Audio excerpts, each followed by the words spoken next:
وثمرة فؤادنا محمد صلى الله عليه وسلم وعلى آله وأصحابه وأتباعه وذرياته أجمعين.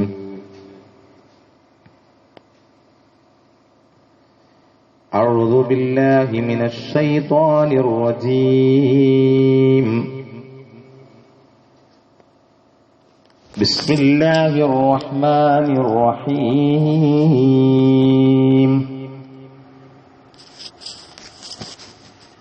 اهدنا الصراط المستقيم صراط الذين أنعمت عليهم غير المغضوب عليهم ولا الضالين. آمين.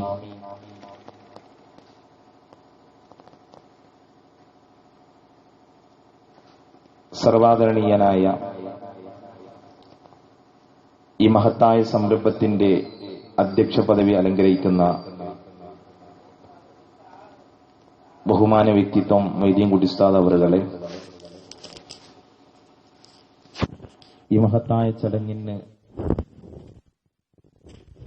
ഔപചാരികമായ ഉദ്ഘാടന കർമ്മം നിർവഹിച്ചുകൊണ്ട് സംസാരിച്ച ഹസൻ ബാക്കവി ഉസ്താദ് അവറുകളെ, ഇവിടെ ആശംസാ പ്രസംഗം നടത്തിയ ഹബീബ് ഹുദവി, ഖിറാഅത്ത് പാരായണം നടത്തിയ മുനീർ, അതുപോലെ തന്നെ ഈ സദസ്സിന്റെ മുൻഭാഗത്ത് ഒരുമിച്ച് കൂടിയിട്ടുള്ള കാരണവന്മാരെ, നാട്ടുകാരെ, സഹോദരന്മാരെ,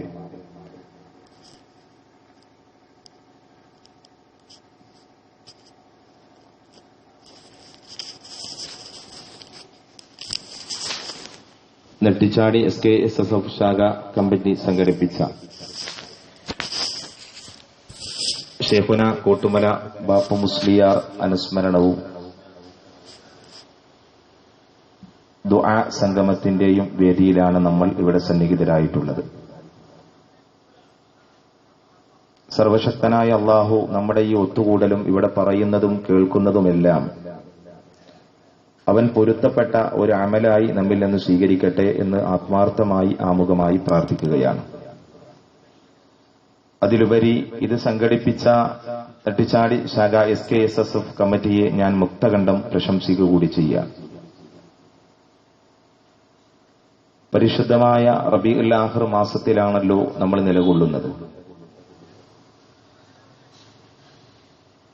ഈ മാസത്തിന്റെ ഏറ്റവും വലിയ പ്രത്യേകത എന്ന് പറയുന്നത് മഹാനായ ഖുതുബുൽ അഖ്താബ് ഗൗസുൽ ആലം മുഹ്യിദ്ദീൻ അബ്ദുൽ ഖാദിർ അൽ ജീലാനി ഖദ്ദസല്ലാഹു സിറഹുൽ അസീസ് മഹാനവറുകൾ നമ്മോട് വിട പറഞ്ഞു പോയ ഒരു മാസമാണ് റബീഉൽ ആഖിർ മാസം. മഹാനവറുകളെ സംബന്ധിച്ചിടത്തോളം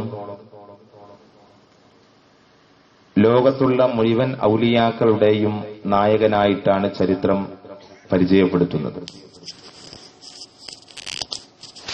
ലോകത്തിന്റെ അഷ്ടദിക്കുകളിലും സപ്തവൻകരകളിലുമായി ജീവിച്ചിരുന്ന ആ കാലഘട്ടത്തിലുള്ള ഔലിയാക്കളുടെ കുത്തുബായിട്ടാണ് മഹാനവറുകൾ അറിയപ്പെടുന്നത്. ഔലിയാക്കളെക്കുറിച്ചും അവരുടെ കറാമത്തുകളെയും യഥാർത്ഥത്തിൽ വിശ്വസിക്കുന്നവരും അത് അംഗീകരിക്കുന്നവരുമാണല്ലോ സുന്നികളായ നമ്മൾ. യഥാർത്ഥത്തിൽ ആരാണ് വലിയ, ആ വലിയിൽ നിന്നുണ്ടാകുന്ന അസാധാരണ സംഭവങ്ങൾക്ക് എന്താണ് പറയുക എന്നുള്ളതെല്ലാം നമ്മൾ പഠിച്ചിട്ടുണ്ടെങ്കിലും പലപ്പോഴും യഥാർത്ഥ വലിയനെ കണ്ടെത്താനും അദ്ദേഹത്തിന്റെ കറാമത്ത് അംഗീകരിക്കുവാനും നമുക്ക് കഴിയാതെ പോകുന്നു എന്നത് ഒരു വസ്തുതയാണ്. ആരാണ് യഥാർത്ഥത്തിൽ വലിയ എന്നത് മഹാനായ സഅദുദ്ദീൻ തഫ്താസാനി റളിയല്ലാഹു അൻഹു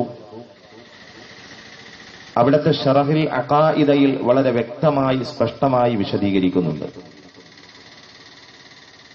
അൽ വലിയ്യു ഹുവൽ ആരിഫു ബില്ലാഹി വബിസിഫാതിഹി. യഥാർത്ഥത്തിൽ ഒരു വലിയെന്ന് പറയുന്നത് അവൻ അള്ളാഹുവിനെ മനസ്സിലാക്കിയവനാണ്. അൽ ആരിഫു എന്ന പ്രയോഗമാണ് കിതാബിൽ കാണുന്നത്. അൽ ആലിമു എന്നല്ല പറയുന്നത്, അൽ ആരിഫു ബില്ലാഹി വബിസിഫാതിഹി. അള്ളാഹുവിനെ യഥാർത്ഥത്തിൽ അടുത്തറിഞ്ഞ മനസ്സിലാക്കിയ ആൾക്കാണ് വലി എന്ന് പറയുക. ഹസ്ബമ യുംകിനു, അതായത് കഴിവിന്റെ തോതനുസരിച്ച് ഒരാൾക്ക് യഥാർത്ഥത്തിൽ അള്ളാഹുവിനെ പരിപൂർണമായി അറിയുക എന്നത് നമ്മുടെ കഴിവുകൾക്ക് അതീതമാണ്. ഹസ്ബമ യുംകിനു, സൗകര്യമാകുന്ന നിലക്ക് അള്ളാഹുവിനെ വ്യക്തമായി അറിയാനും അള്ളാഹുവിനെ കുറിച്ച് പഠിക്കാനും മനസ്സിലാക്കാനും മുന്നിട്ട് വന്ന ആളാണ് യഥാർത്ഥത്തിൽ വലി എന്ന് പറയുന്നത്. എന്നിട്ട് മഹാനായ സഈദുദ്ദീൻ തഫ്താസാനി റളിയല്ലാഹു അൻഹു പറയുന്നു, അൽ മുവാളവത്തു അല ത്വാഅത്ത്, അള്ളാഹുവിനെ വഴിപ്പെടുന്നതിന്റെ മേൽ സ്ഥിരമായവനായ, അൽ മുജ്തനിബു അനിൽ മആസി, തെറ്റുകുറ്റങ്ങളിൽ നിന്ന് അകന്ന് കഴിയുന്നവനുമായ, എല്ലാ പാപങ്ങളെ തൊട്ടും അകന്നു കഴിഞ്ഞ് അള്ളാഹുവിന്റെ താഴത്തിലായി ജീവിതം ക്രമീകരിച്ച, ചിട്ടപ്പെടുത്തിയ, ആ ജീവിതം മെരുക്കിയെടുത്ത് സദാസമയം അള്ളാഹ് എന്ന ദിക്റിലും ഫിക്റിലുമായി കഴിച്ചുകൂട്ടുന്ന ആളാണ് വലി എന്ന് മഹാനായ സഈദുദ്ദീൻ തഫ്താസാനി റളിയല്ലാഹു അൻഹു ശറഉൽ അഖായിദയിൽ വിശദീകരിക്കുന്നുണ്ട്. എന്നിട്ട് അതിന്റെ അവസാന ഭാഗത്തിൽ പറയുന്നു, അൽ മുഅ്രിദു അനിൽ ഇൻഹിമാകി ഫിൽ ലദ്ദാതി വശഹവാത്ത്, ഭൗതികമായ താൽപര്യങ്ങളിൽ നിന്ന്, ആഡംബരങ്ങളിൽ നിന്ന്, എല്ലാവിധ സുഖങ്ങളിൽ നിന്നും മാറി നിന്നുകൊണ്ട് ഭൗതികമായ ഈ ലോകത്ത് ഭൗതികതയെ പാടെ ഉപേക്ഷിച്ചുകൊണ്ട് ആത്മീയ ലോകത്തെ സുഖാനുഭൂതികൾക്ക് വേണ്ടി അള്ളാഹുവിന്റെ ദിക്റിലായി ഫിക്റിലായി കഴിച്ചുകൂടിയ ആൾക്കാണ് യഥാർത്ഥത്തിൽ വലി എന്ന് പറയുന്നത്. മഹാന്മാരായ പണ്ഡിതന്മാരെ പഠിപ്പിക്കുന്നു, ലോകത്ത് ഇന്നും 400ഓളം വരുന്ന ഔലിയ ഉണ്ട് എന്നാണ് പണ്ഡിതമതം പഠിപ്പിക്കുന്നത്. 400ഓളം വരുന്ന ഔലിയാക്കൾ ഇന്നും ലോകത്തുണ്ട്. ഈ 400ഓളം വരുന്ന ഔലിയാക്കളുടെ കൂട്ടത്തിൽ അല്ലാഹു തആല ഈ വലിയങ്ങളിൽ നിന്ന് തന്നെ ചില മഹത്തുക്കൾക്ക് പ്രത്യേകമായ വിശിഷ്ടമായ സ്ഥാനവും പദവിയും നൽകി അനുഗ്രഹിച്ചിട്ടുണ്ട്. നമുക്കറിയാം, നമ്മുടെ മന്ത്രിസഭയിൽ വിദ്യാഭ്യാസ മന്ത്രിയുണ്ട്, കൃഷിമന്ത്രിയുണ്ട്, അതുപോലെ തന്നെ വൈദ്യുതി മന്ത്രിയുണ്ട്, റെയിൽവേ മന്ത്രിയുണ്ട്. എല്ലാ മന്ത്രിമാർക്കും മീതെ സർവാംഗീകൃതനായ, എല്ലാവർക്കും മീതെ തന്റെ പദവി അലങ്കരിച്ചിരിക്കുന്ന മുഖ്യമന്ത്രി എന്ന് പറയുന്ന ഒരു മന്ത്രിയുമുണ്ട്. എന്നതുപോലെ ലോകത്തിന്റെ അഷ്ടദിക്കുകളിലായി, സപ്തവൻകരകളിലായി 400ഓളം വരുന്ന ഔലിയ ഇന്നും ലോകത്തുണ്ട് എന്നാണ് മഹാന്മാരായ പണ്ഡിതന്മാരെ പഠിപ്പിക്കുന്നത്. ചില ആളുകൾ പറയുന്നു, ഇന്ന് ലോകത്ത് വലി എന്ന് പറയുന്ന ഒരാളെ കണ്ടെത്താൻ കഴിയില്ല. കാരണം ഹലാലായ ഭക്ഷണം അവർക്ക് ലഭിക്കുന്നില്ല. ഹലാലായ ഭക്ഷണം അവർ തിന്നുണ്ടോ എന്ന് ഉറപ്പുവരുത്താൻ കഴിയാത്ത ഒരു സാഹചര്യത്തിലാണ് ഇന്ന് നമ്മുടെ ജീവിതമുള്ളത്. അതുകൊണ്ട് തന്നെ ലോകത്തിന്ന് ഔലിയാക്കളില്ല എന്ന് പറഞ്ഞുകൊണ്ട് അള്ളാഹുവിന്റെ ഔലിയാക്കളെ നിഷേധിക്കുന്ന ഒരു വിഭാഗം ആളുകളെ നമുക്ക് കാണാമെങ്കിലും മഹാന്മാരായ പണ്ഡിതന്മാര് പഠിപ്പിക്കുന്നത് ലോകത്ത് ഇന്നും 400ഓളം വരുന്ന ഔലിയാക്കളുണ്ട്. ആ ഔലിയാക്കളുടെ കൂട്ടത്തിൽ ഒന്നുകൂടി ഗ്രേഡ് ഉയർന്ന, പദവി ഉയർന്ന ആളുകളാണ് നുഖബാകൾ എന്ന് പറയുന്നത്. അവരിൽ നിന്ന് ഒന്നുകൂടി പദവി ഉയർന്നവരാണ് നുജുബാകൾ എന്ന് പറയുന്നത്. അവരിൽ നിന്ന് ഒന്നുകൂടി പദവി ഉയർന്നവരാണ് ഔതാദുകൾ എന്ന് പറയുന്നത്. അവരിൽ നിന്ന് ഒന്നുകൂടി എല്ലാ ഔലിയാക്കളുടെയും മീതെ ആ കാലഘട്ടത്തിലുള്ള മുഴുവൻ ഔലിയാക്കളെയും നിയന്ത്രിച്ചുകൊണ്ടിരിക്കുന്ന, ആ കാലഘട്ടത്തിലുള്ള ഔലിയാക്കൾക്ക് അവർക്ക് വേണ്ട എല്ലാ മാർഗനിർദ്ദേശങ്ങളും പറഞ്ഞു കൊടുക്കുന്ന, അവരെയൊക്കെ കൺട്രോൾ ചെയ്തുകൊണ്ടിരിക്കുന്ന ഒരു കുത്തുബ് ലോകത്തുണ്ടാകും. ആ കുത്തുബായിരുന്നു മഹാനായ മുഹയ്യിദ്ദീൻ അബ്ദുൽ ഖാദിർ ജിലാനി ഖദ്ദസല്ലാഹു സിർറുൽ അസീസ് എന്ന് പറയുന്ന മഹാൻ. നമുക്കറിയാമല്ലോ, ശറഫ്ത ജീലാന ബിൽ മീലാദി സാകിനഹു അല്ലംത ബിൽ ഖബരി ബഗ്ദാദൻ അമാകിനഹു എന്നാണ് മഹാനെ കുറിച്ച് പരിചയപ്പെടുത്തുന്നത്. അതായത് ബഗ്ദാദിലെ ജീലാൻ എന്ന പ്രദേശത്ത് വെച്ചാണ് മഹാനവറുകൾ ജന്മമെടുക്കുന്നത്. മഹാനവരുടെ ജന്മത്തിൽ തന്നെ ലോകത്ത് ഒരുപാട് അത്ഭുതങ്ങൾ സംഭവിച്ചിട്ടുണ്ട്.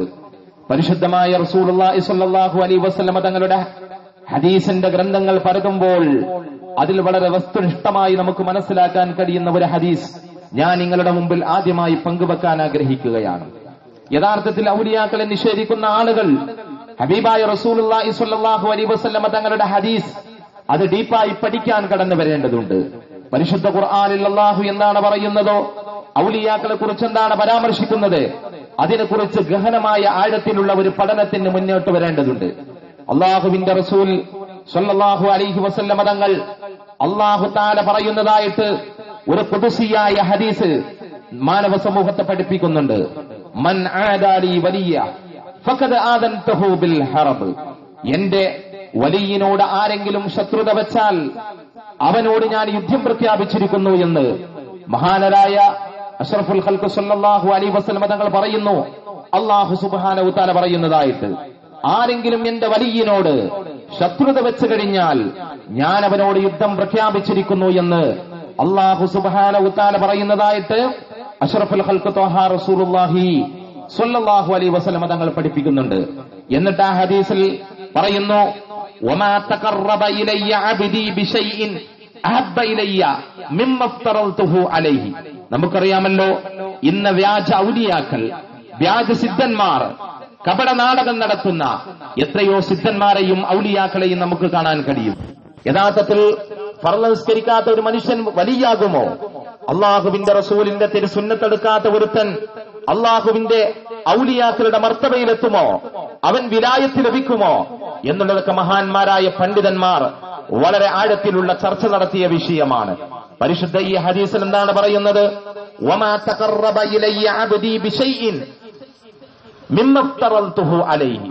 ഞാൻ എന്റെ അടിമക്ക് ഫറലാക്കിയ കാര്യങ്ങൾ കൊണ്ടാണ് ആ അടിമ, എന്റെ ദാസൻ എന്നിലേക്ക് അടുക്കുന്നത് എന്ന് മഹാനരായ റസൂലുള്ളാഹി സ്വല്ലല്ലാഹു അലൈഹി വസല്ലമ തങ്ങൾ അല്ല പറയുന്നതായിട്ട് മാനവ സമൂഹത്തെ ഉണർത്തുകയാണ്, ബോധ്യപ്പെടുത്തുകയാണ്. ആ ഹദീസിൽ തന്നെ കാണാം, വമാ യസാലു അബ്ദി ബിൻ നവാഫിലി വമാ യസാലു അബ്ദി ബിൻ നവാഫിൽ വമാ യസാലു അബ്ദി ഇലയ്യ ബിൻ നവാഫിൽ. ഒരു അടിമ എന്നിലേക്ക് സുന്നത്തായ കർമ്മങ്ങളെ കൊണ്ട് അടുത്തുകൊണ്ടേയിരിക്കും. അവൻ ഫർദുകൾക്ക് പുറമെ, ആ ഫർദിന്റെ അകത്തുള്ള സുന്നത്തുകൾക്ക് പുറമെ, ഫർദുകൾക്ക് പുറമെയുള്ള സുന്നത്തുകൾ അധികരിപ്പിച്ചുകൊണ്ട് ഒരു അടിമ എന്നിലേക്ക് ഇങ്ങനെ അടുത്തുകൊണ്ടേയിരിക്കും. വമാ യസാലു അബ്ദി യതഖറബു ഇലയ്യ ബിൻ നവാഫിൽ ഹത്താ ഉഹിബ്ബുഹു. ഒരു അടിമ എന്നിലേക്ക് സുന്നത്തുകൾ അധികരിപ്പിച്ചുകൊണ്ട് അടുത്തുകൊണ്ടേയിരിക്കും. അങ്ങനെ ഞാൻ ആ അടിമയെ ഇഷ്ടപ്പെടുന്നു, ആ അടിമയെ ഞാൻ സ്നേഹിക്കുന്നു. ഫഇദാ അഹ്ബബ്തുഹു, ആ അടിമയെ ഞാൻ സ്നേഹിച്ചു കഴിഞ്ഞാൽ, നമുക്കറിയാമല്ലോ അള്ളാഹുവിന്റെ സ്നേഹം ലഭിക്കുക എന്നത് അത് വിശ്വാസിക്ക് ലഭിക്കുന്ന ഏറ്റവും വലിയ സൗഭാഗ്യമാണ്. അത് ഒരു വിശ്വാസിക്ക് കിട്ടുന്ന ഏറ്റവും വലിയ അനുഗ്രഹമാണ്. ഇബാദത്തിൽ തന്നെ ലദ്ദത്ത് കിട്ടണമെങ്കിൽ, ആരാധനകളിൽ രസം ലഭിക്കണമെങ്കിൽ അത് അള്ളാഹുവിനോടുള്ള മഹബ്ബത്ത് നമ്മുടെ ഹൃദയത്തിലേക്ക് കടന്നുകൂടണമെന്നാണ് മഹാന്മാരായ പണ്ഡിതന്മാരെ പഠിപ്പിക്കുന്നത്. എന്താ നമ്മുടെ ഇബാദത്ത്? ആ ഇബാദത്തിൽ നമുക്ക് ഒരു രസം കിട്ടേണ്ടതുണ്ട്. നമ്മുടെ ആരാധനയിൽ നമുക്കൊരു രസം വരേണ്ടതുണ്ട്. ഇതിന് മഹാന്മാര് പഠിപ്പിക്കുന്നത് എന്താ? സലാസുൻ മൻ കുന്ന ഫീഹി വജദ ഹലാവത്തൽ ഈമാൻ ശഫീഉനാ റസൂലുള്ളാഹി. ഒരു മനുഷ്യനിൽ 3 കാര്യങ്ങൾ സമഞ്ജസമായി സമ്മേളിച്ചു കഴിഞ്ഞാൽ അവന് വിശ്വാസത്തിന്റെ മാധുര്യം ലഭിക്കുമെന്ന് പരിശുദ്ധ ത്വഹ റസൂലുള്ളാഹി സ്വല്ലല്ലാഹു അലൈഹി വസല്ലം. എന്നെന്താ? ഒന്നാമത്തെ കാര്യം എന്താ? ഹുബ്ബുല്ലാഹ്. ഒന്ന് അള്ളാഹുവിനോടുള്ള സ്നേഹമാണ്. ഒന്ന് മഹാനായ റസൂലുള്ളാഹി സ്വല്ലല്ലാഹു അലൈഹി വസല്ലം തങ്ങളോടുള്ള സ്നേഹമാണ്. ഈ മഹബ്ബത്തിനെ കുറിച്ചാണ് ഈ ഖുദ്സിയായ ഹദീസിൽ അല്ലാഹ് പറയുന്നത്, വമാ യസാലു അബ്ദി യതഖറബു ഇലയ്യ ബിൻ നവാഫിൽ. ഒരു അടിമ എന്നിലേക്ക് സുന്നത്തായ കാര്യങ്ങൾ കൊണ്ട് അടുത്തുകൊണ്ടേയിരിക്കും. ഹത്താ ഉഹിബ്ബുഹു, അങ്ങനെ ഞാൻ അവനെ ഇഷ്ടപ്പെടുകയാണ്. ഫഇദാ അഹ്ബബ്തുഹു, ആ അടിമയെ ഞാൻ ഇഷ്ടപ്പെട്ടു കഴിഞ്ഞ